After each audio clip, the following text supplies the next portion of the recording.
नमस्कार, आदाब। आप देख रहे हैं द जस्टिस हिंदी। उत्तर प्रदेश के मेरठ से एक ऐसा बयान सामने आया है जिसने सियासत में नई बहस छेड़ दी है। एआईएमआईएम के प्रदेश अध्यक्ष हाजी शौकत अली के एक भाषण का वीडियो सोशल मीडिया पर तेजी से वायरल हो रहा है, जिसमें उन्होंने कई तीखे और विवादित बयान दिए हैं। दरअसल मेरठ के हापुड़ रोड स्थित एक ईद मिलन समारोह में बोलते हुए हाजी शौकत अली ने कहा कि उन्हें 111 नहीं, सिर्फ 11 विधायक दे दिए जाएं। उन्होंने समर्थकों से अपील करते हुए कहा कि अगर मस्जिदों और मदरसों की हिफाजत करनी है तो एक डंडा और एक झंडा और एक नेता बनाना पड़ेगा और विधानसभा तक पहुंचना होगा। अपने भाषण के दौरान उन्होंने एक बड़ा बयान दिया, जिसमें उन्होंने कहा कि मुसलमान का एनकाउंटर करने वाले का भी एनकाउंटर होगा और इसे उन्होंने एक तरह का वादा बताया। इस बयान के बाद राजनीतिक गलियारों में हलचल तेज हो गई है और विरोधी दल इस पर कड़ी प्रतिक्रियाएं दे रहे हैं। यही नहीं, हाजी शौकत अली ने विकास और प्रशासनिक प्रणाली पर भी सवाल उठाए हैं। उन्होंने कहा कि विकास सिर्फ गोरखपुर और सैफई तक सीमित नहीं होना चाहिए, बल्कि मेरठ जैसे शहरों को भी बराबरी का हक मिलना चाहिए। उन्होंने मेरठ के पुलिस कप्तान के उस बयान का जिक्र किया जिसमें सड़क पर नमाज पढ़ने वालों के लाइसेंस रद्द करने की बात कही गई थी। इसी संदर्भ में उन्होंने कहा कि जब रामनवमी का जुलूस निकलेगा तब भी प्रशासन को समान रूप से कार्रवाई करनी चाहिए, खासकर उन लोगों के खिलाफ जो मस्जिदों के सामने आपत्तिजनक हरकतें करते हैं। इसके साथ ही उन्होंने यह भी कहा कि देश की आजादी में उनके समुदाय के लोगों की अहम भूमिका रही है, लेकिन आज सबसे ज्यादा अन्याय उन्हीं के साथ हो रहा है। उन्होंने आरोप लगाया कि मदरसों पर ताले लगाए गए, केवल इल्जाम के आधार पर लोगों के घरों पर बुलडोजर चलाए गए और कई मामलों में सख्त कार्रवाई की गई। उन्होंने अपने समर्थकों से अपील की है कि वे गांव-गांव जाकर लोगों को यह बताएं कि उनके साथ अन्याय हुआ है और अब समय आ गया है कि अपनी आवाज मजबूती से उठाई जाए। लेकिन इस पूरे मामले में अब पुलिस भी एक्टिव हो गई है। मेरठ पुलिस के मुताबिक सोशल मीडिया पर वायरल इस वीडियो की जांच की गई और पाया गया कि इसमें एक व्यक्ति भड़काऊ भाषण दे रहा है। इसी के आधार पर थाना लोहिया नगर में मुकदमा दर्ज कर लिया गया है और आगे की कानूनी कार्यवाही की जा रही है। पुलिस का कहना है कि किसी भी तरह की भड़काऊ या माहौल खराब करने वाली बयानबाजी बर्दाश्त नहीं की जाएगी। मेरे दोस्तों, मेरे बुजुर्गों, मैं 111 नहीं, आप मुझे 11 जिता करके उत्तर प्रदेश से दे दो। मैं आपसे वादा करके जा रहा हूं, मैं आपसे वादा करके जा रहा हूं कि उत्तर प्रदेश में किसी मुसलमान का अगर इनकाउंटर होगा तो इनकाउंटर करने वाले का भी इनकाउंटर होगा। मैं वादा करके जा रहा हूं आपसे।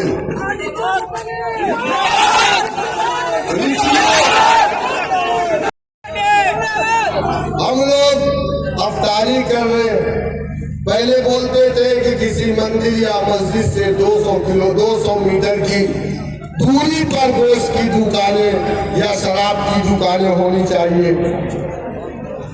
अब तो कह रहे हैं कि आपको यहाँ नहीं खाना, आपको वहां नहीं खाना, आपको ऐसे नहीं करना। हबीबी को दबा भी भेज रहे हैं बड़ा वाला, हबीबी को दबा करके हिंदुस्तान ब्राजील के बाद सेकेंड नंबर का मीट एक्सपोर्ट करने वाला देश बन चुका और सबसे ज्यादा हिंदुस्तान में 60% मीट अगर कोई देता है तो उत्तर प्रदेश देता। हबीबी से इतनी मोहब्बत, हमसे मोहब्बत नहीं। बोलते वो ओरिजिनल वाले थे, हम नकली वाले। अरे हम नकली वाले अगर हैं तो फिर हम तो तुम्हारे भाई है ना? हम तो तुम्हारे भाई हैं। अब तुम अपने आप को एक्स मुस्लिम लिखते हो, हम तो एक्स काफिर है ना? हम तो एक्स काफिर।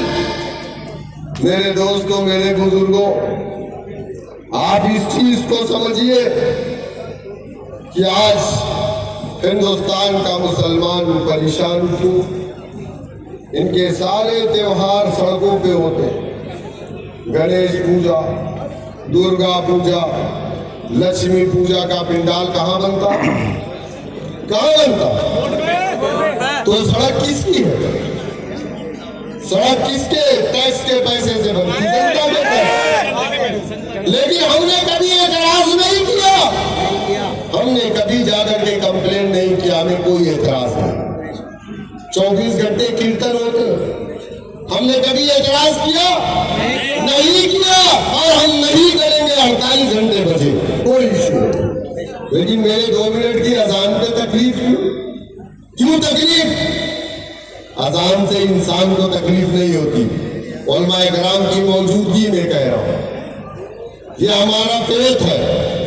प्रॉफिट सल्लल्लाहु अलैहि वसल्लम की हदीस है, जब अजान होती है तो शैतान रिया खारिज करते हुए भागता है। जब मुअज्जिन अल्लाहु अकबर कहता है तो शैतान रिया खारिज करते हुए भागता। तो अजान से शैतान को परेशानी नहीं होती। अजान होती है, मोदी जी भी भाषण रोक देते हैं, लेकिन मोदी जी के जो भक्त है वो कहते हैं अजान बंद कर दो।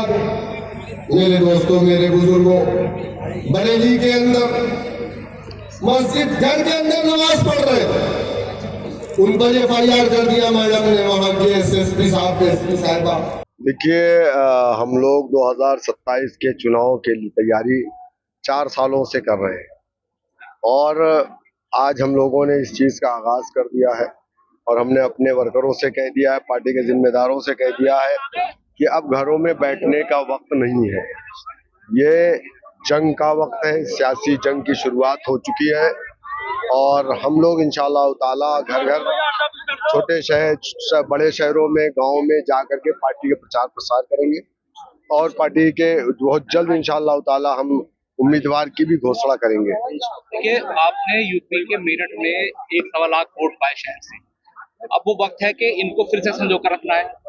क्या तैयारी है विधानसभा को लेकर, कितनी सीटों पर? मेरठ की बात करें, देखिए मेरठ में लगातार काम चल रहा है। हमारी पार्टी के जिला अध्यक्ष फहीम साहब, हमारे इमरान साहब, प्लस हमारे यहाँ पर जो हमारे पार्षद जीत करके आए हैं, सारे लोग काम कर रहे हैं अल्हम्दुलिल्लाह।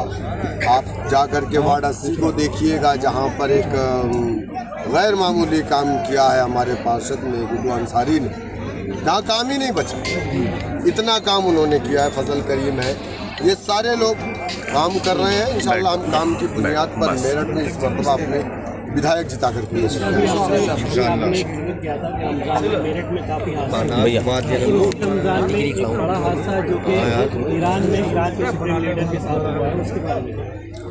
देखिए, इजराइल और अमेरिका ये क्रिमिनल कंट्री है और सब ये तो डिक्लेयर है कि नेतन्याहू को इंटरनेशनल कोर्ट ने क्रिमिनल घोषित किया, वारंट है उसके खिलाफ। वो तो ऑलरेडी क्रिमिनल है, उसने 70,000 से ज़्यादा गाज़ा में औरतों को और बच्चों को मारा, शहीद किया उसने। वही काम वो ईरान में करना चाह रहा है। ईरान में जो हुआ है हम उसको कंडम करते हैं और हम ईरान के साथ हैं। हमारी पार्टी का एक एक बच्चा ईरान के साथ है और मैंने दूसरे ही दिन लखनऊ के अंदर सबसे बड़ा प्रोटेस्ट जो हुआ था, सबसे पहला प्रोटेस्ट अमेरिका और इजराइल के ख़िलाफ़, और आयतुल्लाह अली ख़ामनेई साहब के उसमें हम लोग उसमें शरीक थे और हम लोग पूरी तरीके से ईरान के साथ हैं, क्योंकि ईरान हमेशा से भारत का मित्र रहा है। सर, यूनिफॉर्म सिविल कोड के लेकर क्या कहेंगे? गुजरात में आपने प्रोटेस्ट किया है और उत्तराखंड में लागू कर दिया, क्या हनन लगता है आपको मुस्लिम समाज के लिए? देखिए, इनके पास अक्सरियत है, अब ये कुछ भी कर सकते हैं, लेकिन सोचना तो विपक्ष को है। हमारे पास तो एक ही सांसद है, सोचना तो विपक्ष को है। नहीं होना चाहिए, ये गलत है, और अगर हो रहा है तो सबके साथ होना चाहिए। अगर हो रहा है तो सबके साथ होना चाहिए, उसमें आप डिवाइड क्यों कर रहे हैं? हाँ, तो आप वो भी मत करिए, सबके साथ करिए, तो फिर समझ में आ जाएगा। आप भी चालाकी समझ में आती है, यहाँ पर गाय है, वहाँ पर मिथुन है, तो ये ज़बरदस्ती। लेकिन मुसलमान अपनी शरीयत को नहीं छोड़ेगा। आप कोई भी UCC कर दीजिए, कुछ भी लागू कर दीजिए, हम अपनी शरीयत को नहीं छोड़ेंगे। उसके लिए हमारी जान चली जाएगी, वो हमें बर्दाश्त है, लेकिन हम अपनी शरीयत को नहीं छोड़ेंगे। तो क्या आपको लगता है जो बिहार में गलती की महागठबंधन ने, वो अब ये वेस्ट बंगाल में करने जा रहे हैं? हुमायूं कबीर के साथ आप आ रहे हैं, ममता को कहीं ना कहीं सीधा झटका लगेगा और फिर फायदा किसको होगा आपको? हम एक पॉलिटिकल पार्टी है ना, तो आसाम में समाजवादी पार्टी चुनाव लड़ने गई, वहाँ किसको झटका लगेगा? वहाँ किसको? राजस्थान में लड़ेगी तो वहाँ किसको झटका? हरियाणा में जाके आम आदमी पार्टी, कांग्रेस दोनों अलग अलग लड़ी, वहाँ किसको झटका? हम एक पॉलिटिकल पार्टी है, हमारा काम इलेक्शन में पार्टी सपेट करना है, ना कि वो मंडप लगा करके और वहाँ वो जोकर बन करके वहाँ पे डिस्को भांगड़ा करना हमारा काम नहीं। इसलिए मैंने कहा पहले भी गलती की, दोबारा गलती करने जा रहे हैं महागठबंधन। कौन सी गलती? आपको ना लेकर के महागठबंधन क्या कर रहा है उसको खूब एहसास है, उसको खूब एहसास है। महागठबंधन क्या रहती है जो आपको गठबंधन से अलग रखा है? मुस्लिम लीडरशिप को हिंदुस्तान में तमाम नाम नहाद सेकुलर पार्टियां अछूत समझती हैं। ये इसीलिए इनको हमारा वोट चाहिए, लेकिन हमारी लीडरशिप ये बर्दाश्त नहीं कर सकती। क्या बहुजन समाज पार्टी के साथ जाने की संभावनाएं हैं? यकीनन हम चाहते हैं कि उत्तर प्रदेश में MIM का और BSP का एक मजबूत गठबंधन बने। यही एक ऐसा गठबंधन है जो बीजेपी को रोक पाएगा, और यही एक नेचुरल गठबंधन है। 20 और 20-40 होता है, हम बीजेपी को रोक देंगे। समाजवादी ये कांग्रेस का गठबंधन 2017 में ये गठबंधन बीजेपी को नहीं रोक पाया। खूब शोर मचा था, 2 लड़के छत के ऊपर बस की छत पे चढ़ करके लखनऊ में डांस कर रहे थे। क्या हुआ? ठाए ठाए फिस। फिर आपने देख लिया समाजवादी पार्टी ने गठबंधन बना करके 2022 में चुनाव लड़ा। क्या हुआ? हम लोग कह रहे थे नहीं आ रहे, मौका दिया आपने। क्या हुआ? ठाए ठाए फिस।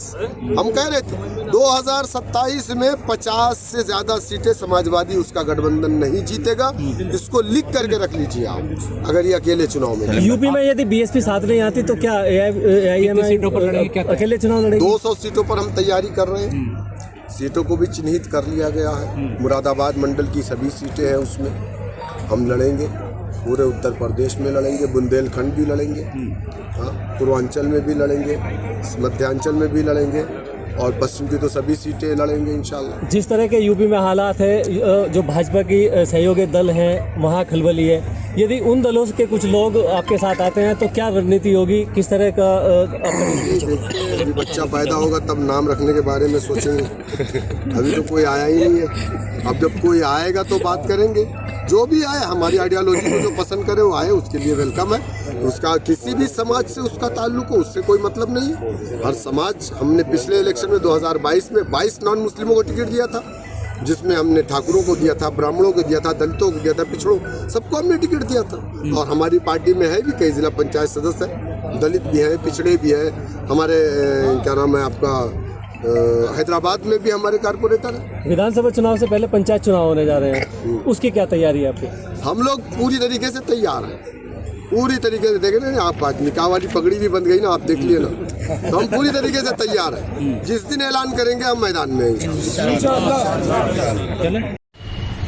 सोशल मीडिया पर एक वीडियो वायरल हो रहा है जिसमें एक व्यक्ति शौकत अली के द्वारा भड़काऊ भाषण दिया जा रहा है। इसके संबंध में थाना लोहिया नगर पुलिस द्वारा इसका संज्ञान लिया गया है। इसमें मुकदमा लिखवाकर अग्रिम वैधानिक कार्रवाई की जा रही है।